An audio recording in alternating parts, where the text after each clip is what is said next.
Bonjour à tous et à tous et bienvenue dans Culture Post. Il y a Stein qui est en train de bailler. Désolé mec, je suis désolé, je savais que t'allais m'insulter. Je te jure, c'était pas fait exprès. C'est pas grave. J'allais te dire non, appuie pas, et en même temps je me suis mis à bailler. C'est pas grave. C'est pas grave. C'est lancé, c'est fini maintenant. T'as plus qu'à tirer le sujet, Alexis. Mais non, c'est à toi en plus. Ah bon? Je me rappelle plus. C'est toi, j'ai écouté l'épisode ce matin. C'est vrai. Écoutez la boîte magique Oh, que j'avais cassée dans un autre épisode d'ailleurs. ah ouais. Je sais plus comment j'ai fait. Je crois que tu t'es juste appuyé dessus. Oh ouais, Ouais. comme un pilier de barre. Alors. Oula, c'est long. De C'est quel BD on va parler? ces mangas obscurs de nos enfances. C'est toi ou c'est moi qui ai mis ça? C'est toi? C'est moi. Ouais. Mais je sais même plus pourquoi j'ai mis ça. Attends, Parce que c'est manga obscur de nos enfances. est-ce que c'est pas parce que tu te refaisais Zatch Bell à ce moment-là? Ah, peut-être. C'est fort probable, ouais. Ouais, parce que c'était pas fort connu, hein. Gash Bell, bah en fait. Gash Bell, c'est pas Zatch Bell. Bah en fait, le nom original c'est Gash Bell, Ok. mais c'est sorti en France au nom de Zatch Bell. Pourquoi? Je sais pas, mais à l'époque, tu sais, les Français ils aimaient bien modifier des noms. Bah, genre dans Hokuto no Ken, avec Raoul. Raoul. Bah, City Hunter, je crois que c'était beaucoup de changements. Bah, Nicky Larson, Nicky Larson. Mammouth. Mammouth Mammouth, je sais plus si Mammouth. C'est quoi Mammouth? C'est un des méchants de Nicky Larson, mais je sais plus. Ah ouais? Peut-être que c'est vraiment son nom. J'ai pas encore. Je les ai, mais je les ai pas encore lus, les Très City bien. Hunter. Très bien. Euh. T'en as un en particulier à part Gash Bell, Zatch Bell? Bah, j'en ai beaucoup en vrai, mais je pense que si pour moi c'était obscur à l'époque, je pense que maintenant c'est quand même assez populaire. Genre, par exemple, t'as Bobobo, Ah oui, qui est un classique. j'adorais. Mais là, pour le coup, c'est plus des animés. Mais c'est vrai que le Bobobo, c'est Bah, vraiment après, drôle. C'est tiré d'un manga, non? Ouais, Bobo. et Bobobo, tu savais, parce que moi je savais pas avant de lire du coup le tome 1, que Bobobo en fait c'est une parodie de Hokuto no Ken justement. Ah ouais? Ouais, en fait la technique qu'il utilise c'est une inspiration de Hokuto no Ken et en fait c'est un univers post-apo. Quoi? Ouais, je te jure, c'est un univers post-apo en fait, Wow. Bobobo. Eh ben. Ouais, t'as ça. J'en avais un qui m'était venu en tête au moment où je te parlais.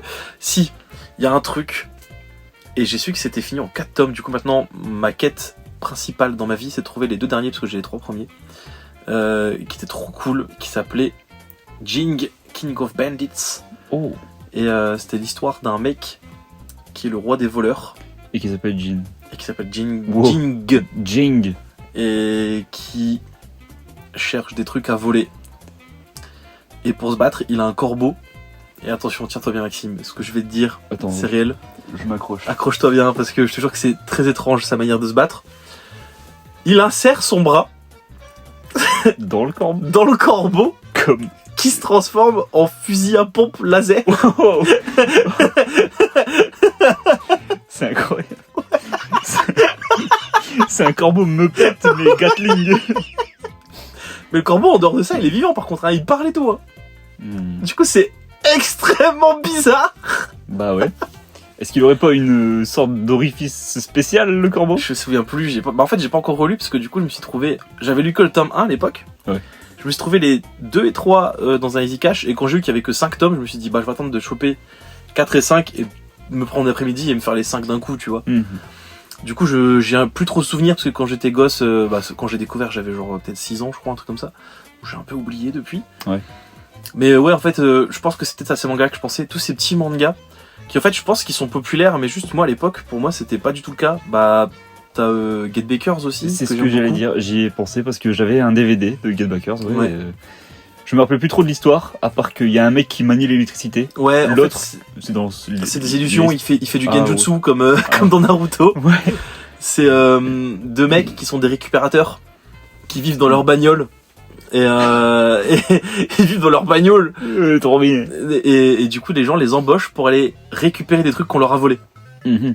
Et du coup, comme tu dis, il y en a un qui fait de l'électricité et l'autre, il fait des illusions. Mais en fait, ils ont voulu donner un côté réaliste. Et du coup, les illusions, c'est justifié par le fait, je crois, que c'est un peu de la prestidigitation. En fait, les pouvoirs sont mis de manière réaliste. Réaliste. Entre énormes guillemets, Ouais, évidemment. bah oui. Mais pareil, le truc d'électricité, en fait, c'est pas vraiment qu'il fait d'électricité en mode ouah, je suis Ener de One Piece. C'est genre, en fait, le gars a, je crois, plus d'énergie dans son corps que les humains normaux. Ce qui fait qu'il peut la décharger sous certaines conditions. Enfin, en fait, c'est un peu perché en mode... c'est des pouvoirs, mais si c'était à peu près réaliste, ça serait conforme à la science, tu vois. Ouais. Mais c'était cool, Get Bakers, moi j'aimais bien.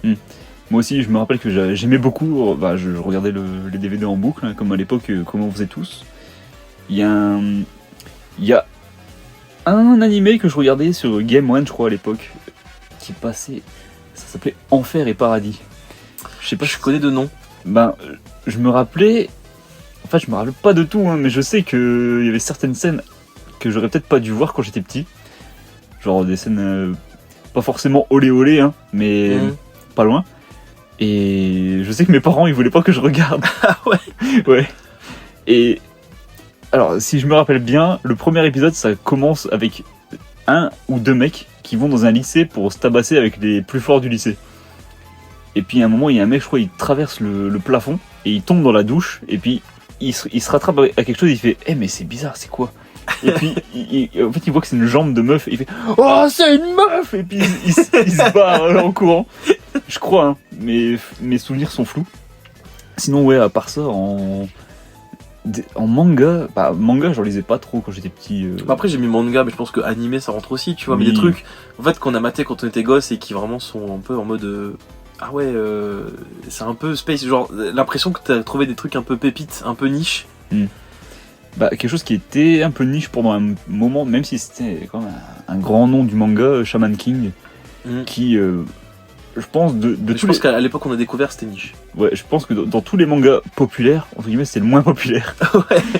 Et en vrai, je l'ai relu récemment, semi-récemment, quand il y a eu l'édition Superstar là, qui est sortie. Je comprends que c'était assez niche parce que franchement les thèmes abordés c'est pas ouais, c'est un peu dark, Shaman King. Un peu dark, ouais, un peu forcément métaphysique et tout, et puis souvent c'est très long, hein, mais bon. Après, en autre manga que j'avais en DVD, j'avais des DVD, mais du coup je vais un peu tous les citer en sachant qu'il y en a qui sont pas forcément très niche, genre GTO. C'est pas niche du tout, je pense, c'est assez populaire. Mais j'avais des DVD de l'animé Street Fighter, qui était spécial en vrai. Parce que j'en avais deux. J'avais Street Fighter Alpha, qui était un film en fait, qui voyait Ryu s'entraîner dans les montagnes ou je sais plus quoi.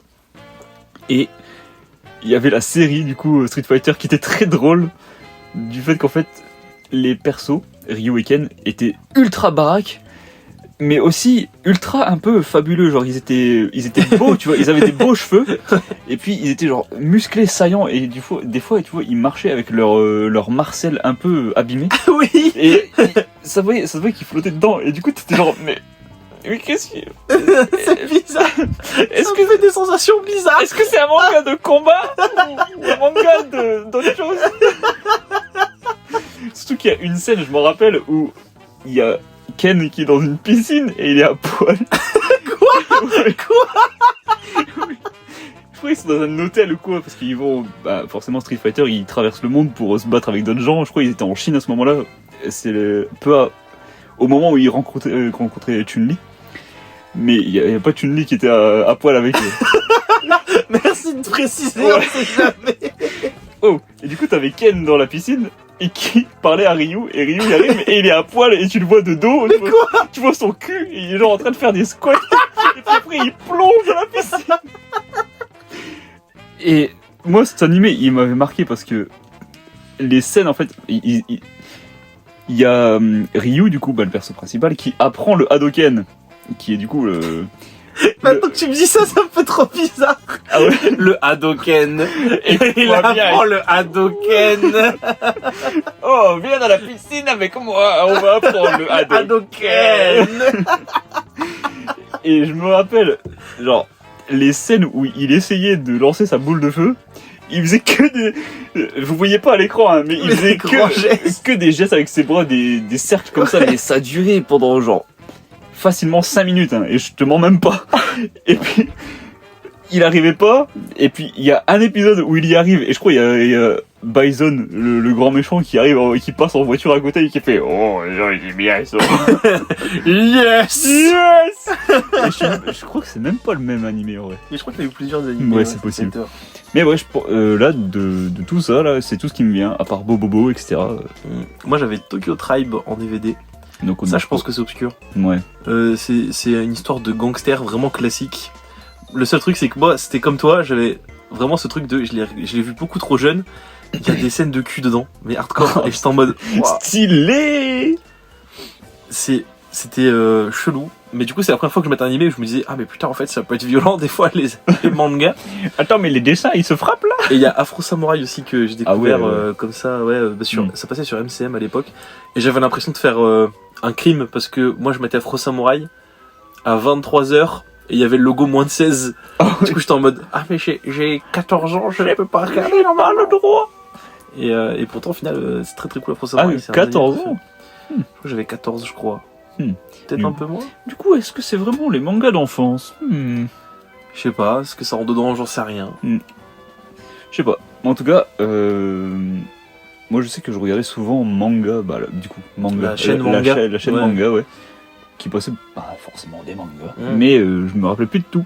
Je sais que je regardais, alors j'ai oublié le nom, c'est pas Onimusha, j'ai Onimusha en tête, c'est Inuyasha, voilà, que je regardais parfois. C'est très cool Inuyasha. Ouais, et il y avait, je crois que c'était Yu Yu Hakusho, mais je suis pas sûr. Ok. Je sais que c'était très violent comme animé et que ça me dérangeait un peu quand j'étais petit. C'était peut-être ça alors. Ouais, mais ça se trouve c'est ça, je crois que c'était l'arc justement du tournoi là. Moi il y avait un truc. C'est pas un manga obscur, mais je me rappelle que ça m'avait un peu traumatisé. C'était le générique de Hokuto no Ken, que je trouvais ultra sanglant. Et j'étais genre, waouh, quand même, c'est beaucoup. Et il me mettait un peu mal à l'aise le générique. Enfin, je crois pas que c'était peut-être pas le générique, mais peut-être une bande-annonce. Mais on voyait vraiment du sang partout. Et ça me faisait trop bizarre parce que les explosions de sang, c'était juste des petits traits comme ça. Ouais. Et ça mettait un peu mal à l'aise. Et il passait souvent sur manga ces extraits. Ouais. Et je crois que j'ai fait le tour. moi Je réfléchis aussi, là, mais j'ai qui pas me de. vient. J'ai rien qui me vient, je fais un tour dans ma bibliothèque au cas où aussi, mais... Non, là, comme ça, de tête, je ne saurais pas te dire. Wow, ouais. J'ai tout cassé. Ouais. Ouais, bah non, je crois que c'est tout ce que j'avais en tête. Ouais. Ça se trouve, j'en ai encore, mais je n'ai plus ça en tête. Aucune idée. Ouais. Je pioche le nouveau sujet. Pioche, mec. Oh. Wow, il y en a trop dans la main, là. Ce sera lui. Très bien. Je baille pour la 37e fois. C'est bon. Oh, ça va te plaire, je pense. Dis-moi. Spider-Verse. Oh, Spider-Verse. Évidemment, le film d'animation. Ouais. Dont on attend la suite. Dont on attend la suite fortement et qui va être reporté pour 2029, je crois. Que j'ai vu. Non, je dis peut-être même pas 2029, mais très tard. Oh non. Alors qu'il devait sortir déjà il y a 1 an ou 2, je crois. Sérieux, au moment où on tourne, ouais. Ouais, la deadline, elle a pas été respectée. Hein. Alors, par où commencer? Spider-Verse. Le nom original qui est Into the Spider-Verse, je crois. Je vais pas dire de bêtises. Il y a Into the... C'est pas le deuxième. C'est peut-être le deuxième. Oui, parce que c'est... Après, il y a Spider-Man New Generation qui est le premier, je crois. Ouais, mais ça, c'est le nom qu'on a donné en France, qui est horrible d'ailleurs, je trouve. Sérieux? Ouais, c'est pas le nom original. Mais qu'est-ce qu'ils ont en France? Je ne sais pas. Après, ça va, c'est pas le Québec où ils donnent des noms bizarres. Omen Araña. A través do Araña. C'est en quelle langue, toi? Ah, mais ils sont chiants, ils ont mis que le... Je trouve que New Generation, mais c'est pas le nom original. Il y a... Ah, c'est ça. C'est moi qui fais pipi. Il se vide. Donc le premier, c'est Into the Spider-Verse. Le deuxième, c'est Across the Spider-Verse. Et le troisième, ce sera Beyond the Spider-Verse. Ah oui, ok. Donc nous, celui qu'on a vu, les deux qu'on a vu, c'est Into et Across the Spider-Verse. Très bien. Et on espère voir Beyond d'un jour. Donc de quoi ça parle? Ça parle Into the Spider-Verse. Miles Morales. Est-ce que tu veux résumer le film ou tu veux que je le fasse? Je préfère que tu le fasses parce que ça fait un moment que je les ai pas vus et je les ai vus qu'une fois. Donc Into the Spider-Verse, c'est l'histoire de Miles Morales. Miles Morales. Qui est un gamin du Bronx, je crois. Ça doit être ça. Je sais plus, non. De New York City. Non, je pense que si je dis Bronx, je vais passer pour un gros raciste parce que c'est pas ça et que c'est juste un quartier. C'est pas Brooklyn, je crois. Brooklyn, peut-être. peut-être, je sais plus. En tout cas, un quartier de New York. Et qui va se faire piquer par une araignée radioactive. Mais non. Mais je te jure, incroyable. Mais le petit twist qu'on découvre dans les films d'après, donc je sais pas si je peux vraiment spoiler ou pas, parce que c'est l'intrigue, c'est littéralement l'intrigue du deuxième film, du coup je sais pas. Parce que dans le 1 tu ne sais pas, mais tu l'apprends dans le 2. De où vient cette araignée? Dans notre univers. Bon bah ouais, il a dit du coup.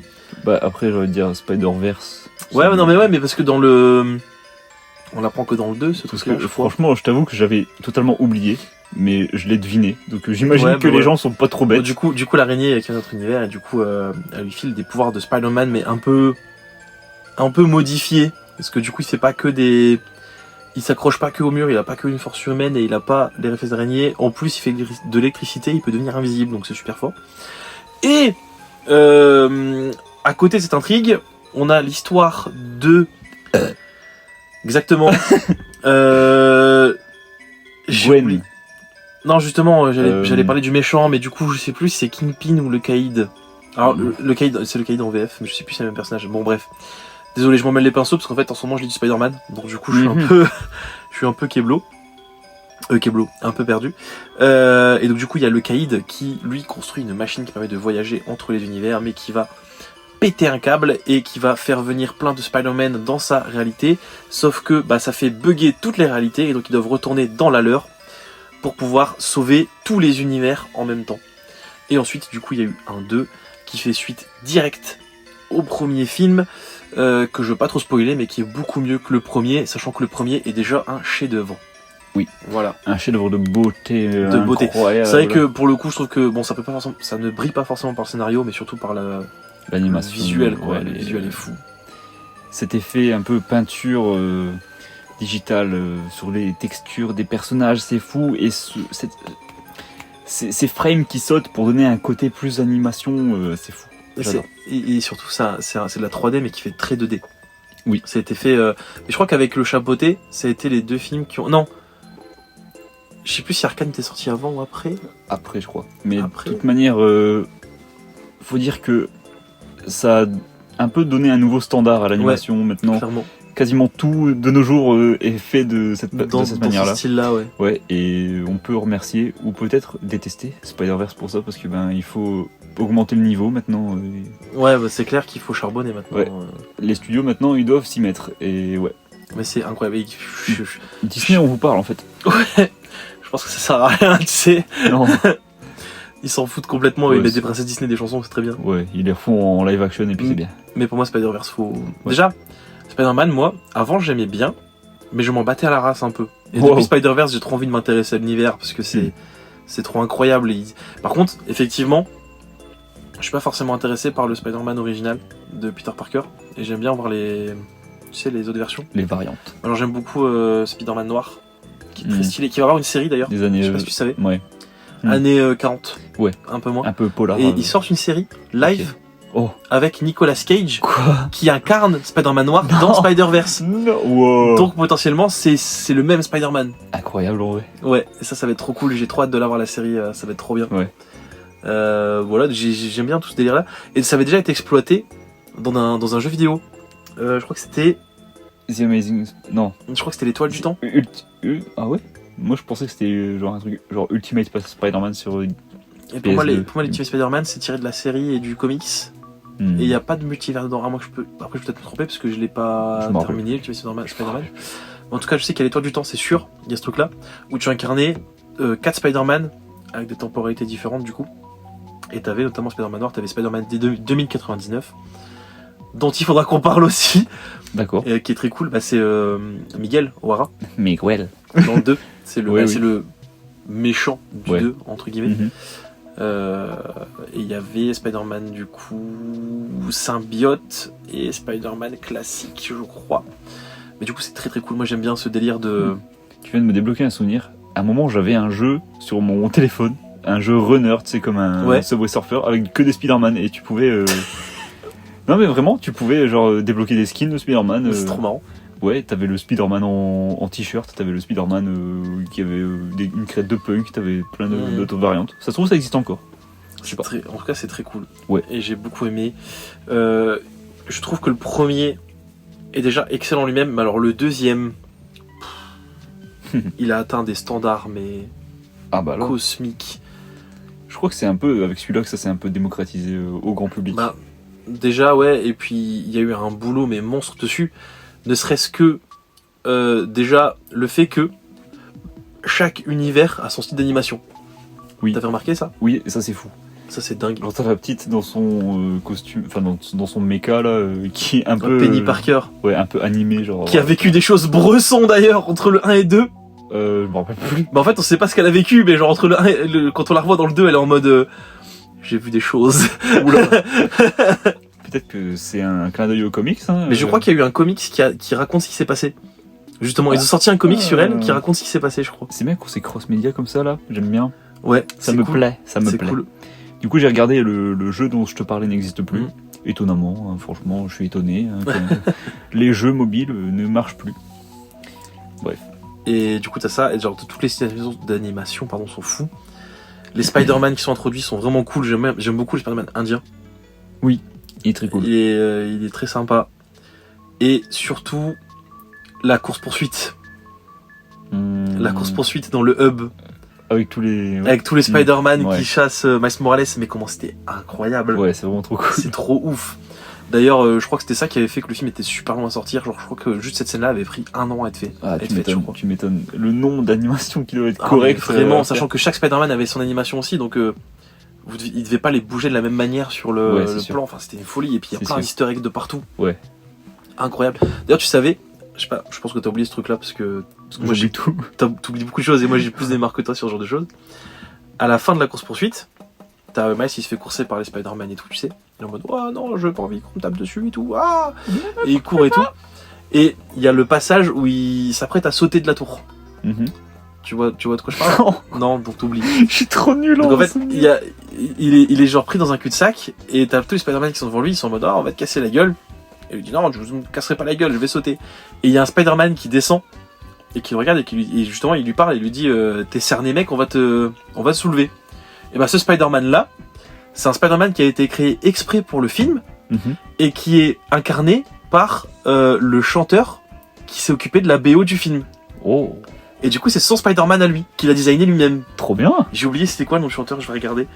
Je sais plus comment il s'appelle. Mais du coup, quand j'ai vu ça, j'étais en mode, mais c'est trop cool. Et du coup, il a eu son petit rôle et tout. Et c'est lui qui joue son Spider-Man dans le film où il a fait la BO. C'est trop bien en vrai. Ouais, c'est trop cool. c'est- Metro Boomin. Ah ok. Si, Metro Boomin, c'est ça.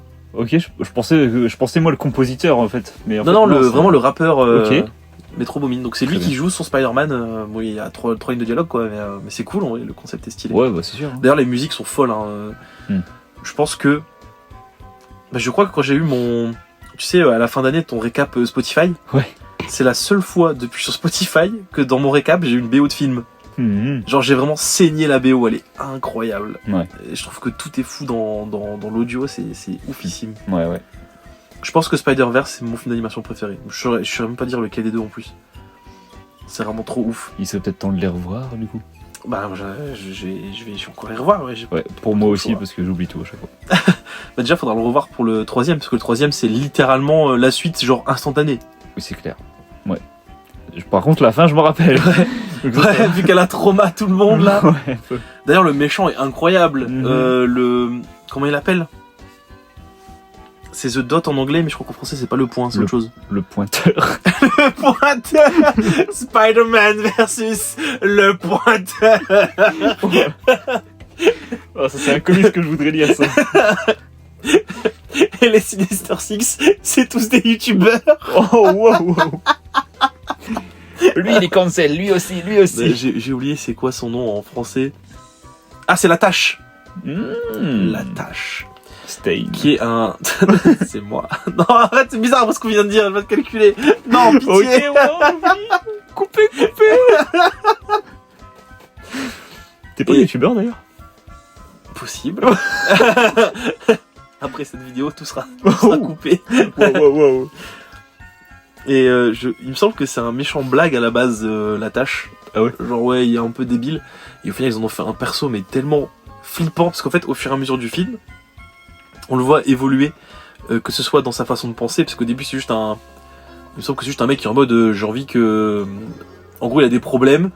Il fait chez Spider-Man parce que c'est un petit con. Ouais. Et il est en mode règle mes problèmes. Et après, quand il se rend compte qu'il a des pouvoirs beaucoup plus craqués que ce qu'il pense, il commence à partir en couille. Le mec vrille. Ouais. Et il dit je vais détruire toutes les réalités possibles.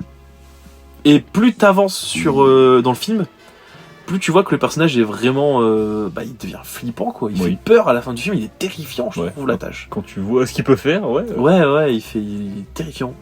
Tu t'imagines ce que tu pourrais faire avec tous ces pouvoirs là, mais là, tu imagines. J'imagine. T'es une ref à McFly Carlito.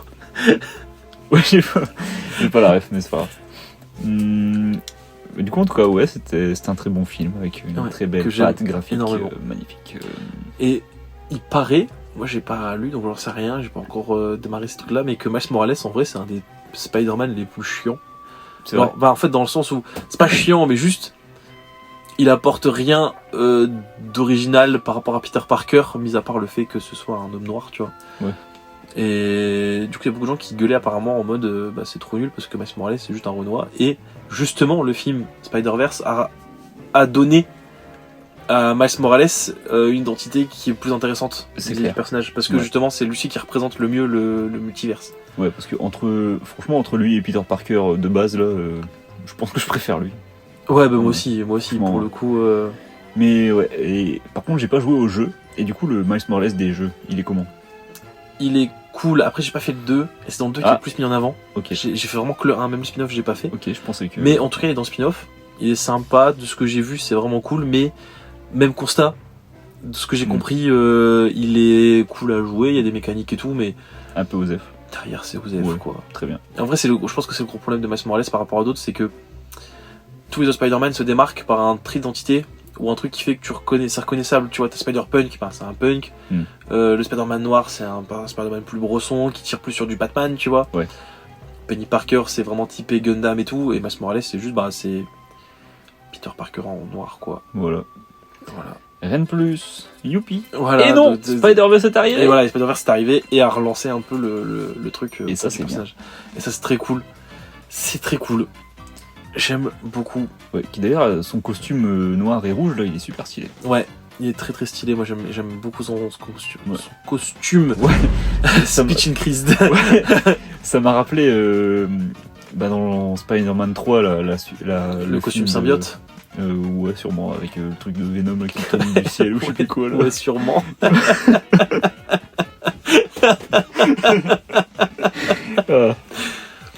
Ouais, je pense qu'on a fait le tour. Bon, cool. Je pense qu'on a fait le tour aussi, ouais. J'espère qu'on vous a chauffé à regarder si vous connaissez pas, et puis sinon, à le revoir potentiellement. Ouais, sûrement. Ouais. Surtout que c'est un film qui se revisionne en vrai. Oui. Il y a plein de trucs, trop cool à remater quand tu revois le film et que tu connais un peu les. Surtout quand tu vois l'animation. Et je trouve que revoir le film 1 en ayant vu le film 2 derrière. C'est redécouvrir pas mal de choses parce que du coup le film 1 introduit énormément de choses qui seront expliquées dans le 2, mais dans le 1 c'est des choses où ça passe un peu en arrière-plan, genre justement l'araignée, où on comprend qu'en fait le numéro de l'araignée c'est le numéro de la dimension où elle vient. Ah oui. Ou alors le moment où on voit vraiment le donut taper le personnage qui va devenir la tâche après, donc du coup tu sais qu'à tel moment ça va partir en couille. Genre c'est trop cool parce que t'as plein d'easter eggs du coup tu retrouves dans le premier film après. Ça se trouve c'est pareil avec le 2 pour le futur 3. Moi ça m'étonnerait pas qu'ils aient fait ce genre de choses. Ouais. En tout cas j'ai hâte que le 3ème sorte, en espérant qu'il sorte avant que je meure. Ouais, on peut dire après, ça de plein de trucs. Après si on peut parler un peu des choses qui fâchent, c'est ça aussi le truc, c'est que quand le film 2 est sorti, à la fin du film il y a eu une annonce post-générique qui disait rendez-vous dans 6 mois. Et les équipes du studio d'animation, quand ils ont vu le film, ils ont vu le message, ils ont fait comment ça dans 6 mois? Qui a et ils étaient en mode mais y a rien qui est prêt. Et en fait ils avaient vraiment rien préparé du tout. Sur le film 2 il y avait aucun storyboard, il y avait pas de scénario, il y avait rien. Et Sony a dit bon ils sortiront dans 6 mois, c'est des dessins, ça va vite. c'est pas grave. Bah oui. Bah oui. Bah oui. Et du coup, le studio a fait un communiqué en disant, mais les gars, ça sortira jamais dans 6 mois, hein, c'est impossible. Et depuis, ça n'arrête pas d'être reporté, donc normalement, ça devait sortir en 2023, ça a été reporté à 2025, et en 2024. En 2024, ils ont dit, non, mais là, on va seulement commencer la production. Donc du coup, ça a été redécalé en 2025, et là, du coup, j'ai vu une annonce, il y a pas longtemps, qui disait que ce serait pour 2027 ou 2028, je crois. Ouais, bon, en même temps compréhensible, quand on est artiste et quand on comprend comment ça fonctionne tout ça, et quand t'es un dirigeant de Sony là et qui dit ouais, hein, c'est de l'animation, on s'en fout, ça va vite, non? De toute façon, il faut vendre il faut vendre des poupées, il faut vendre des trucs, des peluches et tout, allez. Mais non, pour faire de la qualité, il faut du temps. Eh oui, Exactement. malheureusement. Donc du coup, c'est chiant pour nous, parce que on verra pas le film pendant longtemps, mais par contre, on donne de la force aux animateurs qui sont sûrement en plein crunch à cause de ces pauvres cons franchement. de studios d'au-dessus de eux là qui pensent faire leur loi. Les higher-ups. Les high-ups. Voilà.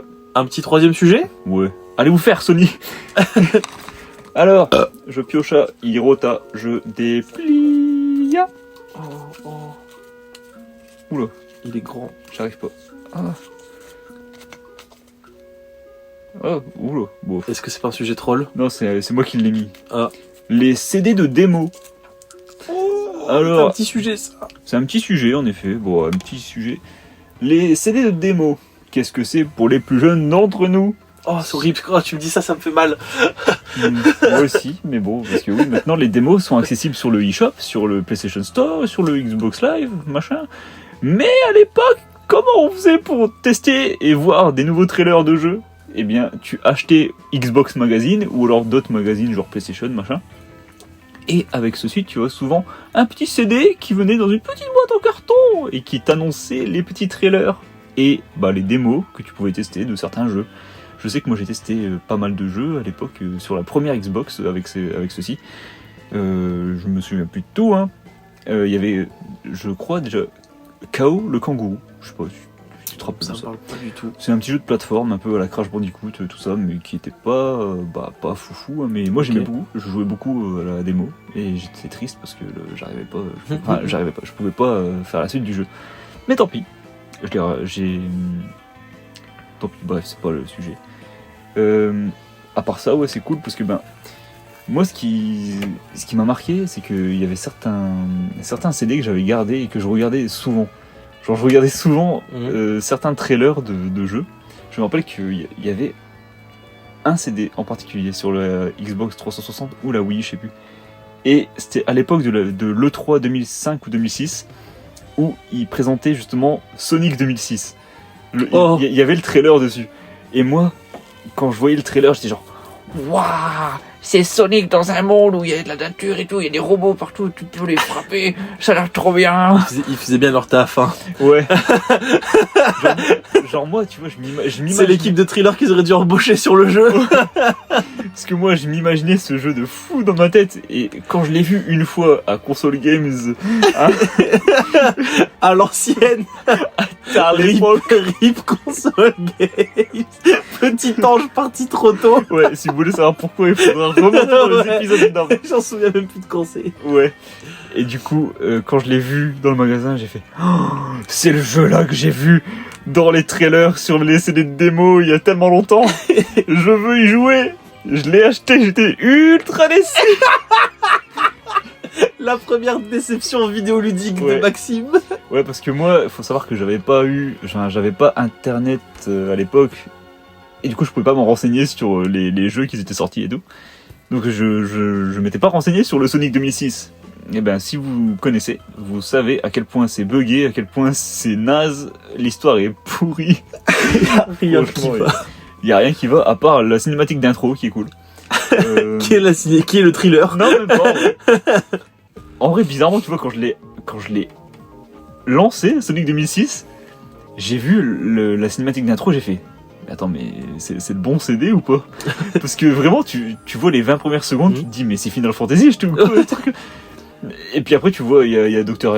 Robotnik qui arrive avec son vaisseau, et puis il y a Sonic qui arrive pour le défoncer. T'es genre, ah ouais, bon, c'est vraiment Sonic en fait. C'est chelou. C'est quoi ce jeu de zinzin? Et puis après, tu vois à quel point c'est buggé et que c'est naze. Et oh my god. Mais ça, c'est un sujet pour une prochaine fois. Si jamais je l'ai mis, je me rappelle plus. Bref. Donc ouais, le sujet de base, les CD de démo. Ça permettait du coup de découvrir pas mal de sorties qui allaient sortir bientôt ou pas, ou alors des trailers, et puis c'était cool. Moi, mes gros souvenirs, c'était des CD de démo de Play 1, et je me rappelle avoir saigné 3 jeux, je crois que c'est 3 jeux, où j'ai refait en boucle les niveaux de démo, et que j'ai jamais joué au jeu derrière, et du coup, je suis très triste de jamais avoir joué au jeu. Je relate tellement. C'était Medieval, où je refaisais le niveau, je crois que c'est niveau 3 en boucle. Et il y a moyen que moi c'était pareil, parce que je me rappelle C'était pas. peut-être la même CD démo du coup qu'on avait. Je sais plus si c'était tout dans le même CD par contre. Mais du coup il y avait Medieval, il y avait un jeu qui s'appelait Ridge Racer, où c'était des voitures, qui se tuent, là. Je sais plus comment on appelle ce sport là, mais... Ah ouais, le Demolition Derby. Voilà, mais je suis pas sûr que ce soit ça, Ridge Racer. Ah, c'était un jeu de course. Je crois que c'était un jeu de course, Ridge Racer. Mais il y a moyen que ce soit un jeu de Demolition Derby. Ok, et le troisième c'était... non, peut-être que ces deux-là, je pense. Moi, justement, un de mes souvenirs de CD de PS1, comme ça, de démo, de jouer à un jeu qui s'appelait Maximo. Oh Et du coup, qui était un jeu un peu à la Ghosts and Goblins, je crois, où quand tu te fais taper, tu perds ton armure, après tu te fais taper une autre fois, tu meurs. Oui, c'est bon. Ouais, je vois. Ouais, c'était un peu compliqué comme jeu, mais justement c'était que la démo. Je me rappelais que j'aimais bien, mais sans plus. Ouais, je pense qu'on a un peu fait le tour du coup des CD de démo. C'est une autre époque qui n'existe plus. Mais qu'est-ce que c'est nostalgique, quand même. Effectivement. Par contre, je sais que dans certains jeux, t'avais un moment, tu sais, dans les menus, admettons dans les bonus, t'avais souvent des démos jouables ou des trailers de jeux, ouais, et ça c'est cool. Ça c'était cool. Un qui m'a un peu marqué, c'est dans comment ça s'appelle, dans Kung Fu Kao, du coup l'un de nos jeux qu'on aime en commun. Il y avait un trailer pour Blinks, le chat. Oui, avec son aspirateur. Qui arrête le temps et tout, qui peut l'accélérer, etc. C'était sympa comme petit concept, mais ce qui est drôle, c'est qu'il est mort, du coup, maintenant. Il y a eu que 2 jeux, et puis il n'existe plus. Oh non. Non, Je crois que c'était en mode, à la fin du jeu, il y a un camion qui passe et Blinks le chat. et pouf ça fait des chocs à pic. Ouais, bah après, je me rappelle que j'avais vu une photo, justement, je crois que c'était un compte qui postait des images qui ont mal vieilli. C'était un magazine de jeux qui était marqué genre Blinks, le tueur de Mario et de Sonic. Oupsie. Ça va vieillir. T'es où Blinks maintenant? Je sais plus où je voulais en venir avec tout ça. Voilà, c'est tout. Nickel. Et par contre, il y avait des DVD où des fois, dans les bonus des DVD, t'avais des trailers pour d'autres dessins animés. Dessins animés, ouais. Et ça, c'était sympa. C'était sympa aussi, ouais. Je sais même pas si ça se fait encore, parce que j'ai pas lancé de DVD depuis tellement longtemps. Non, ça se fait plus. Très bien. C'était cool l'époque où ils se chauffaient à faire des trucs avec les DVD. Ça se fait plus, mais maintenant la grosse douille, c'est encore pire. Quand tu mets des Blu-ray et que t'es connecté à internet, et ils te mettent des pubs comme au cinéma de films à sortir par la suite des studios genre. Oh là là. Ils m'ont fait le coup avec mon Everything Everywhere quand j'ai lancé, j'ai eu genre 2 ou 3 pubs de films qui arrivent. Et par contre j'ai testé du coup en enlevant internet et quand tu fais ça, t'as pas. C'est dingue quand même. Ouais. À quel point c'est devenu un marketing de fou. Ouais. Est-ce qu'on pioche un 4ème sujet? Ouais, moi je prends plus attention. Et bientôt il fera pareil avec mes bâillements. Hein. Ouais, sûrement. Ouais, allez si tu veux. Allez. Un petit dernier. Sous réserve que ce soit un sujet assez court. Un truc assez court. Bon, ça devrait aller. Gachi Akuta. Oh, bah en plus c'est de l'actu du coup. Bah écoute, c'est un peu ton manga de cœur. Actuellement c'est, je pense, un de mes mangas préf. Moi j'ai lu 4 tomes. 4 tomes, bah moi je suis à quasiment un jour, je crois que les scans, parce qu'en fait les scans je sais pas quand ils sortent, donc souvent je les rattrape en me faisant genre 5-6 scans d'un coup. Mais du coup je suis quasiment en jour. Très bien. Je crois qu'on est au tome, on ne doit pas être loin du tome 16 ou 17 je crois là actuellement au Japon, peut-être un peu moins. Ah oui, quand même. Et c'est très très cool. Et actuellement c'est je pense mon shonen japonais actuel préféré. Je préchote le pas Dreamland. J'allais rien dire. Et du coup c'est trop cool Gachakuta. Pourquoi c'est trop cool? Pour plein de raisons. Déjà, visuellement, Visuellement c'est incroyable. trop stylé. Une grosse inspiration Soul du coup qui était Soul Eater, parce que justement l'auteurice, qui est du coup une femme qui est devenue Je un homme ou crois. l'inverse, je sais plus. non je crois que c'est juste une femme qui se... Enfin, à la base une femme qui Ok. se considère comme un homme, mais je crois qu'elle a pas changé de sexe. Ok.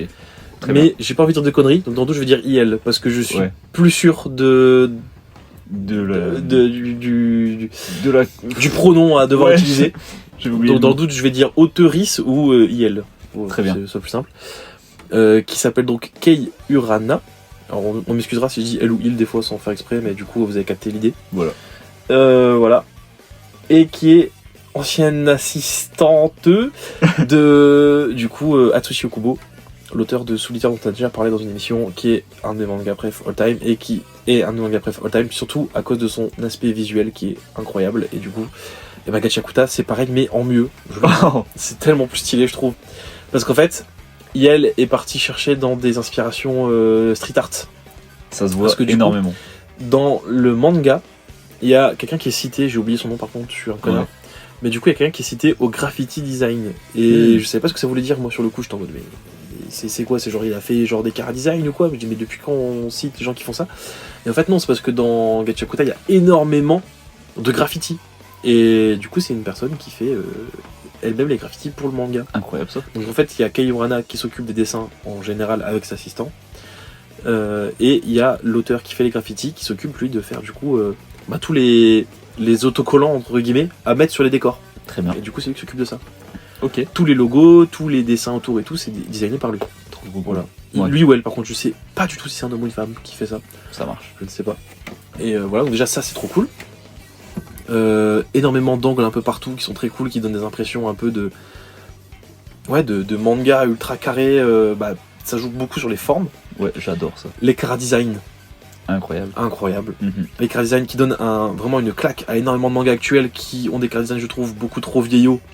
Mhm. Et Kei Urana, elle est arrivée et elle a fait un truc en mode, moi je redéfinis tout. Tout est redéfini, j'en ai plus rien à péter. Avec des persos avec des tatouages, des écarteurs, Oh là là. des coupes à la street, de street et tout, genre c'est incroyable, incroyable. Ils ont des designs Ouais, de fou. vraiment. Engine, il est trop stylé. Mhm. Je suis d'accord. Donc ça. L'histoire incroyable qui raconte que en fait c'est un univers dans lequel il y a des gens, ok, ils sont au-dessus, pas dans l'espace mais dans le ciel, et ils vivent sur des îlots à la chasse de dragons. Ah, donc il y en a plusieurs. On sait pas en fait, mais en tout cas Après, tu là me où on diras, avec autant de déchets dans le monde, j'imagine ouais, que... je serais pas étonné qu'il y Ouais. en ait plus, mais du coup on n'en sait rien, mais en tout cas quand on arrive au début du manga il y a ça, et en fait sur cette île il y a clairement une séparation riches et pauvres. Les pauvres dans des vieux bidonvilles derrière une muraille, les riches dans une grande ville super stylée, un peu londonien d'ailleurs, ça m'a fait marrer de voir ce truc là. Je me rappelle plus. Mais Ouais. ça fait un peu style londonien avec des grands bâtiments Ouais. un peu architecturaux et tout.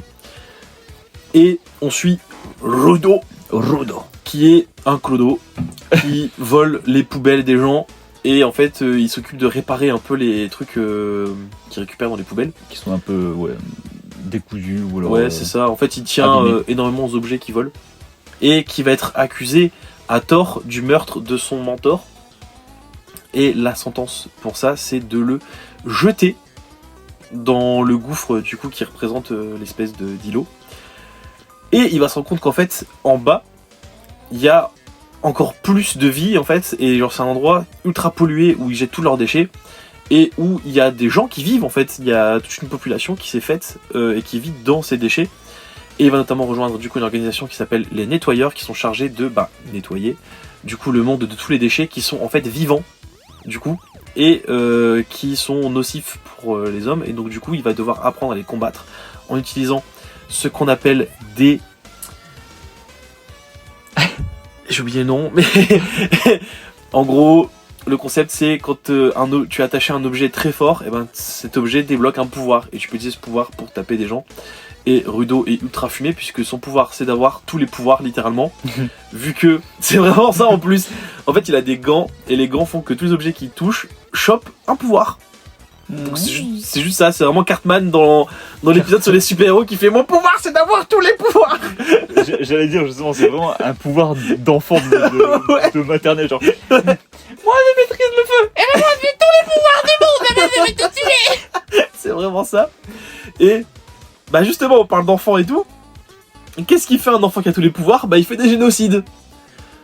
Non, non, non, Oula. non. Mais c'est un peu la volonté de Rudo, puisque lui, ce qu'il va vouloir, c'est remonter de là où il vient pour casser la gueule à tout le monde. Et moi, j'aime beaucoup ça, parce que pour une fois, ils se sont dit, on prend un shonen, et on assume le fait que le perso principal, c'est une pourriture. Bon, en vrai, je m'y attendais un peu, mais au fur et à mesure que le manga avance, c'est de moins en moins une pourriture. Ok. Mais ça, c'est un peu déçu, mais bon, je m'y attendais, c'est du shonen pour les gosses, donc il faut quand même un minimum de... Ouais, il faut du caractère à développement. Ouais, voilà, il faut du character development, mais déjà le concept de base de il veut juste grimper pour tous les fumer. Moi j'adore. Moi j'adore ce truc de OK, je vais tous vous déglinguer. J'ai débloqué mon pouvoir d'avoir tous les pouvoirs. Vous êtes foutus. Dans un sens, ouais. Et ça c'est par exemple, c'est très cool aussi. Rudo, c'est un protagoniste extrêmement gris. Parce que OK, bah déjà de base, comme je disais, il veut casser la gueule à tout le monde et tout.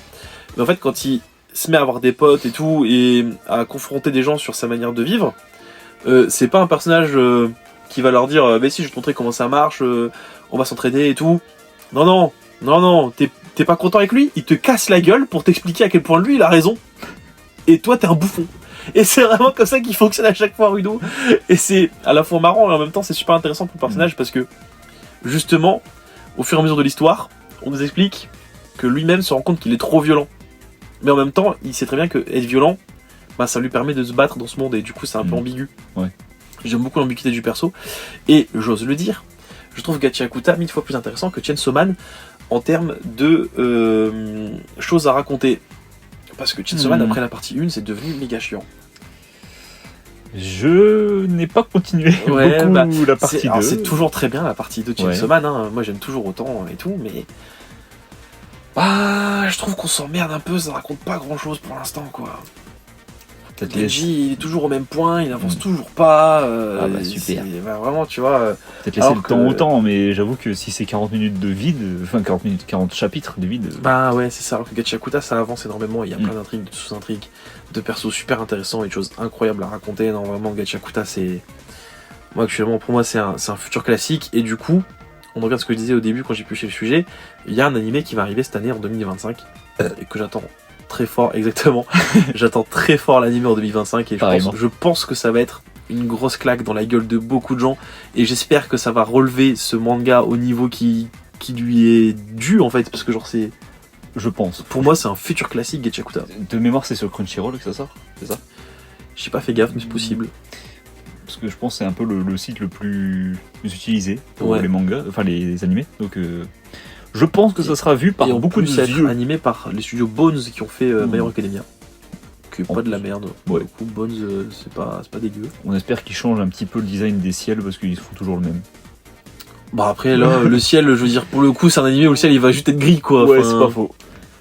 Mais je dis ça parce que, ouais, il y a certaines scènes dans My Hero Academia qui auraient pu être mieux amenées avec un ciel plus. Peut-être moins. Plus travaillé. Ouais. Même les couleurs qui sont trop flashy. D'ailleurs, on parle de ça et tout, mais il y a des. C'est vrai je pense qu'il faut qu'on parle aussi de certaines planches de Gachiakuta qui m'ont mis des tartes dans la gueule, mais. Il y a un bras qui est sorti de ma tablette qui m'a mis une grosse claque dans la gueule.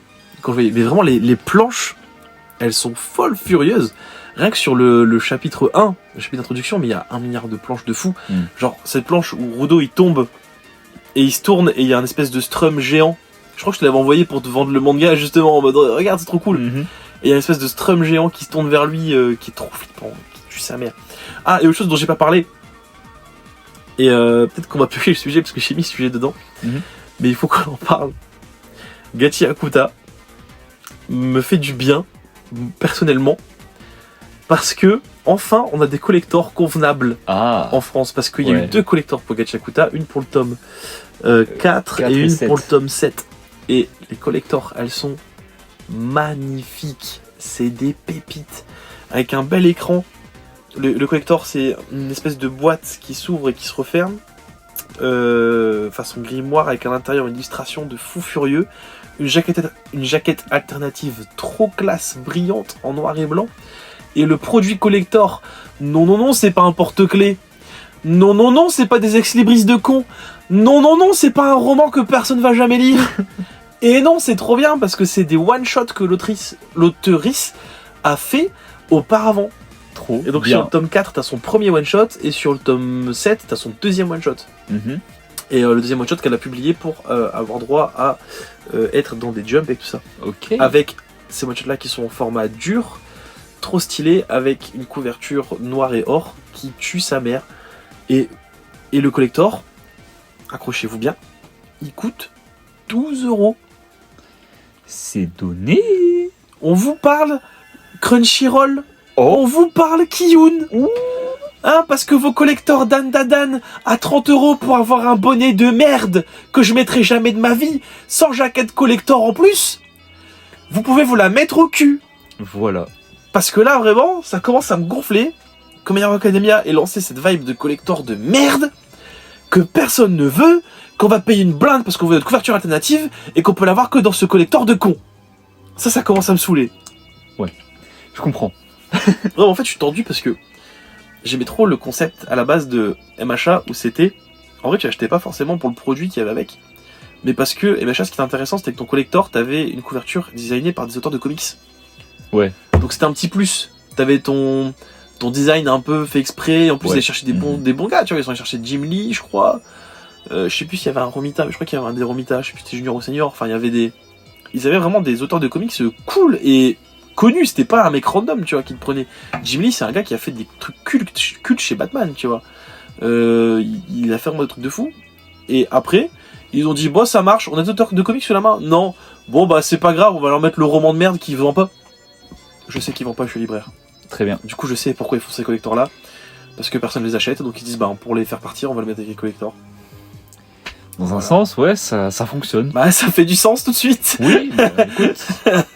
Faut arrêter les pertes et puis. Du coup, bah, prenez exemple sur, je crois que c'est Pika. De Ouais, loin, c'est on Pika, dirait, c'est Pika. Mais de toute façon, en Pika, effet, ouais. Pika pour moi, c'est la meilleure maison d'édition de tous les temps. Donc, Ok, très bien. Mais non, mais c'est ceux qui ont fait Dreamland et genre, je suis jamais déçu Ah, avec Pika. Je suis jamais déçu avec Pika. Même leur nouveau format de Fairy Tail sont incroyables, vraiment. Mais Pika, c'est la meilleure maison d'édition. C'est trop cool. Et du coup, bah, les autres maisons d'édition, vous devriez prendre exemple sur Pika qui nous fait une collector tous les 10 ans, mais qui nous fait des collectors de fous furieux. Voilà. Que dire de plus? Lisez Lisez Gachakuta. Gachakuta. Et bientôt, regardez Gachakuta, du coup, Regardez qui va l'animé. sortir en animé cet été. Je sais plus s'il y a une date qui a été dite pour l'instant. Je crois Je sais on a juste 2025, mais je sais plus s'il y a une date précise. bien, Mais bah, ça devrait pas tarder. je Plus pense. tard dans l'année ou, Exactement. ou dans le passé, quand vous verrez ça dans le passé, futur. Exactement. Moi, je voulais juste dire un truc qui se rapporte à ce qu'on a parlé avant, c'est-à-dire Spider-Verse. J'espère du coup que Gachakuta va créer un nouveau standard pour les animés et les mangas, et que les mangaka vont se sortir les doigts du cul pour faire des mangas plus beaux. Ouais, Voilà. réel. Enfin, plus beaux, entre guillemets, hein, avec un style plus spécial. Plus travaillé. Moi, j'aime quand c'est un peu crade, j'aime quand c'est un peu designé, un peu genre anguleux, un peu... Il y a de la matière, tu vois. C'est pas trop net, c'est pas trop précis, c'est pas trop parfait. J'aime quand il y a du grain, quand il y a... Voilà, le cartoon, le street art, tout ça, incroyable. Voilà, c'est ce qu'il nous faut. Plus de trucs stylisés, SVPO. Moi, c'est pour ça que je kiffe Gachakuta. Bah oui, C'est en trop même temps, bah moi, j'ai été séduit par le style de toute manière. C'est trop stylé. Et là, du coup, j'ai envie de continuer avec le tome 5, mais du coup, je l'ai pas, mais du coup, je l'achèterai. Fonce. Formidable. Du coup, voilà, je pense qu'on en a terminé avec cet épisode. Un mot de la fin? Banane plantain. Rideau. Stylé ça.